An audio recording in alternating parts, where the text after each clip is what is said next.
right, Mr. Winston? Yes. At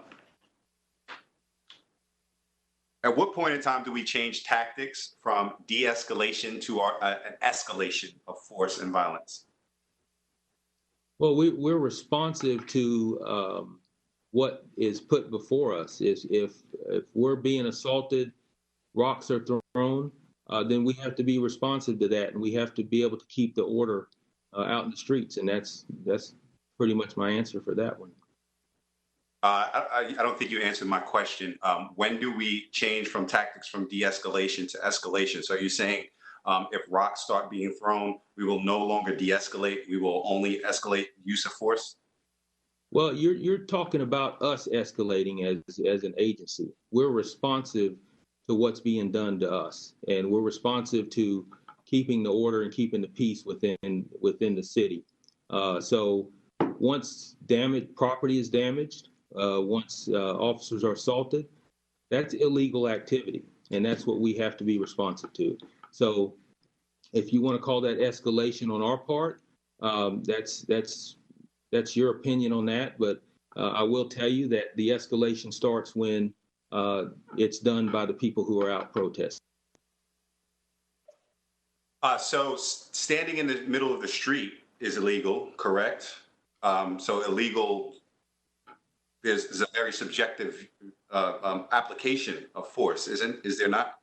No, standing in the middle of the street is not legal during a riot when you're given an order to disperse. An order is exactly that. We're there to keep the peace. We're going to disperse when we deem necessary for the safety, not just of our officers, but of the people that are protesting. So when we give the dispersal order, everyone must comply, and or we take action as a police department. Do individuals commit acts that are suspected of crimes? Certainly they do. Okay. So why are we not targeting those individuals that are suspected of committing crimes, and why are we making blanket decisions for entire groups of people that are not suspected of committing crimes? Well, I think that's your opinion. I think we are targeting the individuals suspected of crime.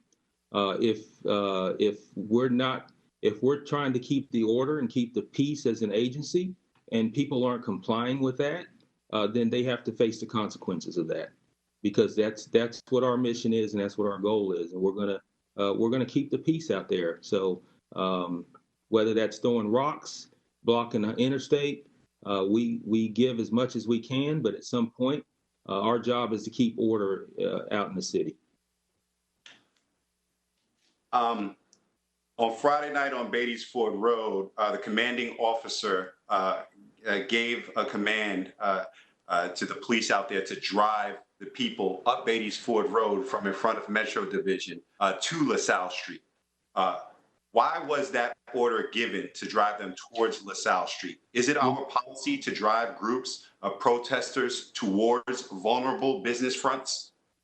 You know what, I'm not going to get into specifics of tactics that we dealt with out there. What I will tell you is that whenever we give dispersals, we do have to give an out. You can't tell a crowd to disperse without having a way to get out. And if that's the case, the tactics involve measures to make sure that people have a way to get out of the situation. So I understand tactics. Tactics are different than orders. I did not ask about tactics. I would ask, why was that order given to drive them to LaSalle Street? I disagree with you. A tactic in order is a tactic. Whatever we order is part of the tactic that we have to be able to control the crowd out there. So that's, I've been doing this for 28 years.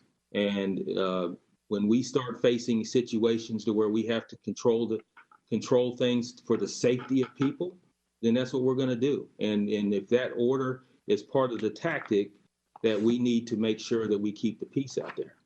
Do you think it is wise in your 28 years of experience to drive an excited group of protesters towards vulnerable business fronts when they were not threatening them in the first place?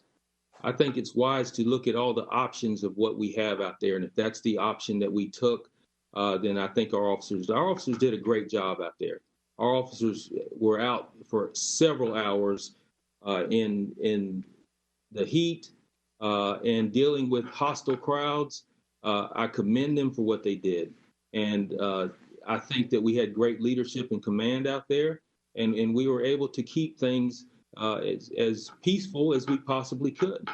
I think you look at other cities that have dealt with the same thing, the training and the resources that we have in Charlotte. I wouldn't trade that for any other agency in the country.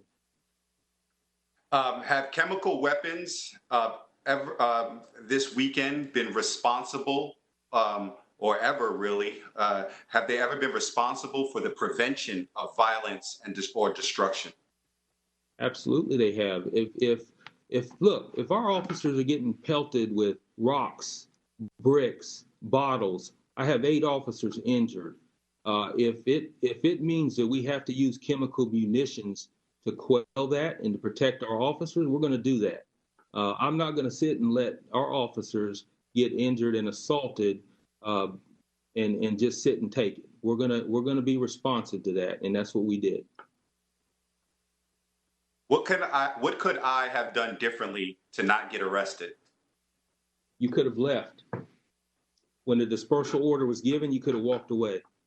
I'm not going to try your case here talking to you on at this meeting, but the bottom line is that the people that left, they did not get arrested.